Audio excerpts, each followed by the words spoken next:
This is where his attention span has left me to finish the helicopter while he goes over there and continues to play.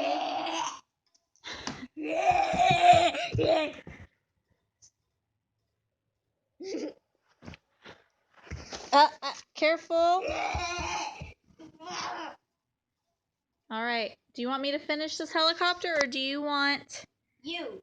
How about we finish it tomorrow? No.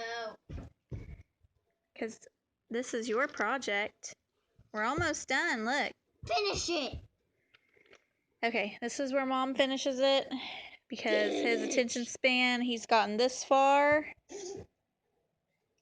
I think he's done very well. We'll leave the 5-year-old attention span to play and rest his brain before we go to bed.